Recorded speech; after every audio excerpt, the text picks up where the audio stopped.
السلام عليكم. هلا بنتي كرنيجي الميلون. She's not just a pretty face. Hello, my name is Hala bint Carnegie Almelon. Hala too is pushing the boundaries of human-robot interaction. I can provide people with information relating to the weather, education, city, and Qatar. I can't believe I'm on Al Jazeera. I'm so nervous, I think I'm going to break a circuit. One of the big challenges for Hala's creators is getting her to speak two very different languages, Arabic and English. So in Arabic you have lots of diacritics, and the same words that change position in a sentence will be pronounced differently. Robots can already do many things, but human interaction is a whole lot more difficult and has to do with culture. The robot, not only can it communicate effectively with human beings, but it can also align its communication so that it matches the culture as well. And that's what's unique about the Hala project. Hala's older sister, Hala 1, is already deployed in the real world. She works as a receptionist at Carnegie Mellon University in Doha, and the students find her useful and amusing. She's got attitude, she's cool and informative, and she's pretty entertaining to type into at night when there's nothing else to do. Sometimes when the classes are in random locations and you don't know where it is, so you can ask her where this room is. So what does Hala think she's capable of? Why don't you tell us what you could do in the future? In the future, robots like me could do all kinds of things.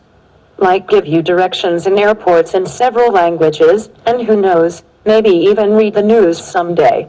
Banu Patnagar, Al Jazeera, Doha. So you hear that, folks. One day, just one day, the robots might be reading the news. Well, last time I checked, most of the news anchors in mainstream media, not local affiliates, are what? They're just robots reading off a teleprompter with no individual thoughts, right? Otherwise, they wouldn't be working there. So this is my website. If you're new to GGN, it's ggnonline.com. And on YouTube, my channel is ddarko2012 and ddarko2013. I have a poll up here I just posted yesterday. What are the chances of a stage alien invasion / space threat during the 2012 London Olympics? And your choices are: it's going to happen, it's a very good chance, could happen, but who knows when, and never going to happen, grab your tinfoil hat. So far nobody voted for the first one. It's going to happen, you know, it's a certainty. Basically it's tied up at 43%, a very good chance, could happen, but who knows when, and never going to happen, grab your tinfoil hat. We have 2 voters, 12% saying that, never going to happen. So moving on here to this first article, Swiss scientists demonstrate mind-controlled robot, and it goes on and it says Swiss scientists have demonstrated how a partially paralyzed person, it's always for to save the health of somebody, for the paraplegics, right?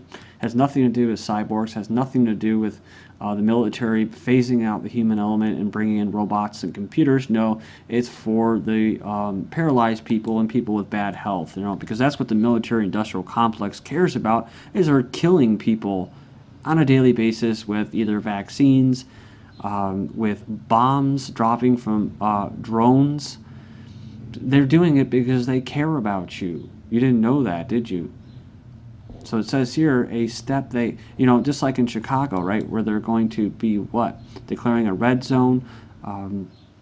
Also, if they're going to have shoot-to-kill orders. So, you know, if you're in that zone, you can get shot, and they're going to be doing it for the safety of the residents and the safety of the politicians, the technocrats that are going to be coming through determining your future. So it says here, a step they hope will one day allow immobile people to interact with their surroundings through so-called avatars. Remember the Wired magazine article that actually talked about how the military was looking into creating these avatars so that these soldiers can just keep fighting and fighting and fighting like robots instead of dying. So it says similar experiments have taken place in the United States and Germany, but they involved either able-bodied patients or invasive brain implants. So here's a good example. The robot itself is an advance on a previous project that let patients control an electric wheelchair. So this goes into a whole ethical debate about how many body parts does it take until you're a cyborg and you're a machine and you're no longer human, or how much percent of human are you? I mean, these are what these quote ethicists and people that are into this technology have already been talking about for decades, and the American public are just kind of, oh, I'll just get on my little wheelchair. And that's why you see a lot of these people, they don't even really belong in these chairs. In fact, it's probably hurting their health if they would just get their lazy asses up, right? Start walking around to the store or something like that. But no, they got to be parked right in front, and, we're just like, it's weird because you go to Japan, I don't know if it's still like this, but you'll see all these older people walking about and stuff like that, like super old, and they live longer, right? And you come to America and you see these blobs just kind of getting out of their big cars, and they got to fight to park for the handicap parking spot, and then they get their fat asses into the little wheelchairs, and then they kind of zzz, and then I tell you, when they move, when they're going through the store, you better move out because they'll hit you. I've almost been hit by a couple of them things. So it creates this whole culture of, oh, we're just we're falling apart. I mean, yeah, we are having eugenics carried out on us, and it's hardcore on old people and young people, but still, this is to get people into that cyborg state of mind, to accept it. So again, I know that there's probably listeners and even subscribers say, well, whatever, that's, it's just my opinion, but, if you want to do it, go ahead when the time comes. But I guess my point is if we can't get things right while we're just humans, how the hell do you think we're going to get things right once we switch over to cyborgs and robots and machines? Especially when there's not even really an ethical debate that takes place. It just kind of slowly incorporated into society, right? Not to scare the sheeple.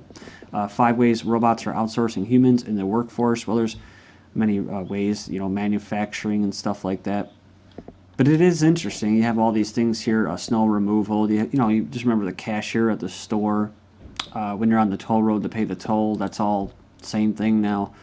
They have holographic directors at the airports in the UK. You just saw in the museum at that one place at Carnegie Mellon. That was now a robot. So it's this was kind of promises it was going to help us. Remember, if you ever look back to type up, just search the word technocracy. That's the word that the globalists use for what they already have, which is North American Union, European Union with hardly any borders. It's going to free up trade. You're going to have more goods, and it's going to be cheaper, and your standard of living is going to go up because the robots are going to do all the work, right?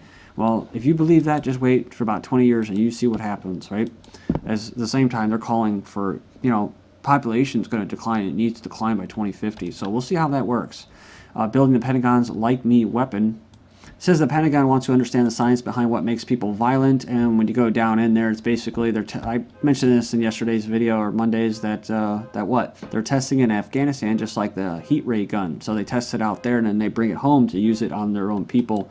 But basically, what they're going to do is they want to create these stories, these real sappy stories that will make people bend to their will, right?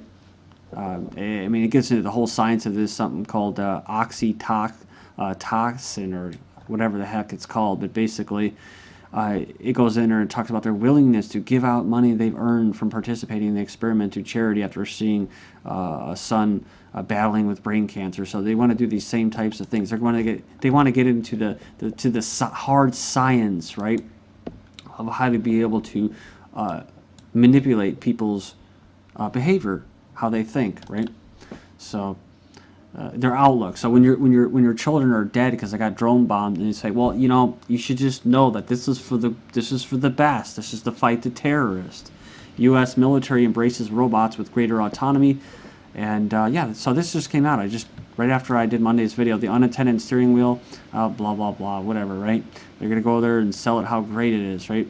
So, but it basically goes on or says 10 years of war in Afghanistan and Iraq have put a spotlight in the growing use of unmanned systems in the skies and over the battlefield, from the high-flying Global Hawk, Predator aircraft, and hard-launch Raven. But on the ground, thousands of small remotely operated robots also have proven their value in dealing with roadside bombs. And it goes on and says a lethal threat to U.S. troops in both wars. Only now is robotics research nearing the stage, and the military may soon be able to deploy large ground vehicles capable of performing tasks on their own with little human involvement. See, when you have a lot of people killing people or going over there invading countries, some people may not like it and they'll just protest, especially when there's people, their family members are dying for this. Well, why are we doing this still after how many years? But see, when you have robots, it's just kind of out of sight, out of mind. You just stay tuned into the propaganda on TV and that. So they have one. They go through and basically mentioned some of the things they have in development. Unmanned vehicle system, which would allow one person to control several heavy cargo trucks, has been assessed by the Marine Corps drivers, and it's in its final stages of development. A four-legged walking robot designed to carry loads for combat foot patrols. The LS-3 is undergoing testing. So here you go, folks. They're just going to put a big middle finger right in your face. Advances are significant enough that military officials say they are committed to continued development of robotic systems despite a budget environment that calls for reducing projected defense spending by at least $487 billion over the next decade. Commandos now play digital brain games as war preparations, says here U.S. Special Operation Forces carry out some of the military's toughest, most high-stakes missions. Remember, they're increasing that.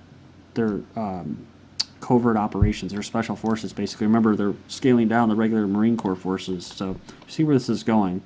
It goes on, it says they want to be in great shape, these special forces, and swift perception skill akin to those of professional athletes. That might explain why the military's latest commando training program will rely on a virtual reality system already employed by pro sports teams. So it goes on here and it says it'll be utilized in an effort to improve situational awareness, multiple target tracking, and decision-making efficiency among operatives. So this is the thing. They're gonna put these guys down. They're gonna scale this this global police force, this global military force. They're not really even nationalists anymore. They're international. So they're owned by the same groups of people dominating the planet.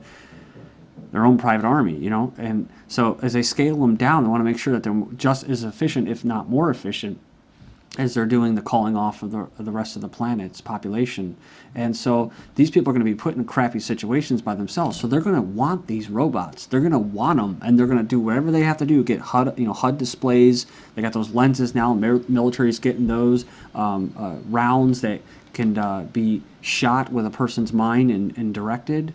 So, I mean, they have all these things going on. The Cheetah Bot, and that thing's just going further and further down the road now as far as development. And these people are going to want this. And that's where the divide and the merging is going to take place, where eventually they're just going to become the robots. So that's why they want to make sure that they actually are making them more into robots. And in fact, DARPA is actually looking into something called the mind's eye, which can predict things, and that's what they're using it for, right? To gauge their initial perceptive abilities. This is getting into psychic abilities. The way the Pentagon is predicting your potential to become a national threat is frightening, and it goes on in here and it talks about pre-crime was made famous in 2002 Minority Report movie with Tom Cruise. 10 years later, the idea of preemptively identifying a criminal, particularly an inside threat, is taking shape within the U.S. Defense Department, says the Army Times. So whether it's someone like a WikiLeaks basically showing video of killing journalists, or any other types of things that would portray the military in a bad light, they have something for that. So again, as budget cuts are taking place, President Obama signed an executive order last October that established an Insider Threat Task Force to develop a government-wide program to deter, detect, and mitigate insider threats. They will monitor employees for behavioral change and suggest they might leak sensitive information. So as most police forces have been militarized, we have SWAT secret weapons, small, durable, robotic camera device cleared for use by firefighters and police. Like, guys, right, to keep you safe. SWAT team members have one of the most dangerous jobs there is. Yeah, that's right. When they go in and they shoot a Marine in front of his family 45 times. Oh, it was a botched drug raid. Oops, sorry about that. Riot gear and bulletproof faceplates are helpful, but in some situations, more is called for. And that's where the new Recon Scout comes into play. It looks like a little dumbbell and could be thrown through a window or into a room to give SWAT members a better view of the situation before they go in. Because if they actually believed in what they were doing, they would risk their lives, but they don't. Because they're cowards, right? It's like all these guys tasing people and stuff like that, tasing teenage girls. It's like, man, why don't you just do it yourself? Why don't you start strong-arming people and actually do something instead of using your little stupid toys? It's crazy because they have more cops than ever before, right? So they can just call any goon on the mic and they'll be there within 5 minutes. So I'll leave you with this military-industrial complex article. Of course, it's from Psy.org, so they promote all this crap. Northrop Grumman fires up rugged solid-state laser weapons. So we're getting into directed energy weapons, which has been around for a while. Northrop Grumman Corporation has test fired the first product in its next generation Firestrike family of high energy solid state lasers that meet the goals, blah, blah, blah, blah, blah, blah, right? Nice PR piece. But what is it going to do? It's going to burn through skin and critical components of a target drone. So some people may ask, how am I going to get drone bombed in my own backyard while I'm barbecuing and nobody else says anything? Well, they'll just use directed energy weapons. Thank you.